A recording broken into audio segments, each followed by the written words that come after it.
India की पहली flying car, और आपको जानकर हैरानी होगी कि इसको किसी इंजीनियर या साइंटिस्ट ने नहीं बनाया, इसको बीए ग्रेजुएट लड़के ने बनाया है। और साथ में मैं आपको दिखाने वाला हूँ एक ऐसा इंजन जो 1 लीटर में 50 किलोमीटर तक चलता है, लेकिन ये जो इंजन है ना 1 लीटर में 170 किलोमीटर तक चलेगा, यानी 3 गुना रास्ता कवर करेगा। तो बिना देरी किए लिस्ट स्टार्ट करते हैं इस फ्लाइंग कार से। अब देखो, इसको बनाया है रवि टमटा ने, जो उत्तराखंड में अल्मोड़ा गाँव में रहते हैं। और खास बात यह है कि इन्होंने ना तो किसी इंजीनियरिंग कॉलेज में पढ़ाई की थी और ना इनके पास कोई ऐसी टेक्निकल डिग्री थी, फिर भी इन्होंने बस एक नॉर्मल सी डिग्री ली थी जो बीए, जहां पर इंजीनियरिंग का दूर दूर तक कोई रिश्ता ही नहीं है। फिर भी इन्होंने घर पर मोबाइल से रिसर्च और स्टडी कर इंटरनेट का सही इस्तेमाल किया और एक फ्लाइंग कार तैयार कर दी। और फिर इन्होंने इसे कई हफ्ते तक टेस्ट भी किया, और खास बात यह रही कि ये उड़ भी गई। और इनके दिमाग में ये बनाने का आइडिया आया कहाँ से? तो देखो, ये रहते हैं उत्तराखंड अल्मोड़ा गाँव में, और वहाँ पर कई सारे इलाके ऐसे हैं जो पहाड़ी इलाके हैं। अब उन रास्तों को अगर कवर किया जाए ना तो 1 से 1.5 घंटे लगते हैं, लेकिन अगर उसी रास्ते को अगर इस ड्रोन से अगर कवर किया जाए तो सिर्फ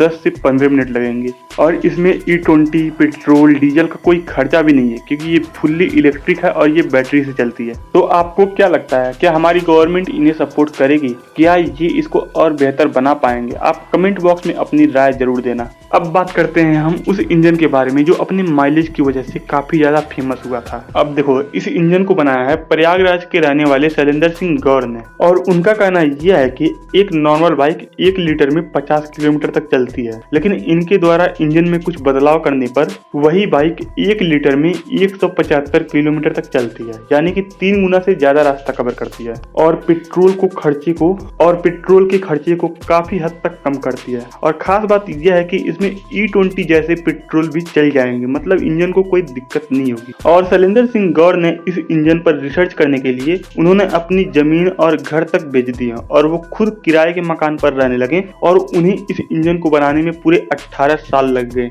और आखिरकार उन्होंने एक ऐसा इंजन बना ही लिया जो मिडिल क्लास लोगों के लिए किसी वरदान से कम नहीं हो सकता है। क्योंकि जो बाइक चलाने का जो खर्चा है ना, वो ज्यादातर पेट्रोल का खर्चा होता है, जो 95 से 100 रुपए प्रति लीटर आते हैं। और जो बंदा 100 रुपए में 50 किलोमीटर की दूरी तय करता था, आज वही बंदा 100 रुपए में 175 किलोमीटर तक की दूरी तय करेगा, यानी कि उसका दोनों तरफ से नहीं बल्कि तीनों तरफ से पेट्रोल का खर्चा केवल 100 ही रुपया लगा। लेकिन यहाँ पर एक बात और समझने वाली है कि हमारे देश में ऐसे बहुत सारे इनोवेटिव लोग हैं जो बिना किसी सपोर्ट के अपने दम पर कुछ नया बनाने की कोशिश कर रहे हैं, लेकिन पैसों की कमी और सही प्लेटफॉर्म न मिलने की वजह से कई लोगों का टैलेंट आगे नहीं आ पाता है। और अगर ऐसे लोगों को सही सपोर्ट और फंडिंग का मौका मिले तो सोचिए हमारे देश का फ्यूचर कितना ब्राइट होगा। क्योंकि हमारे देश में टैलेंट की कोई कमी नहीं है, बस जरूरत है तो बस सही डायरेक्शन और सपोर्ट देने की।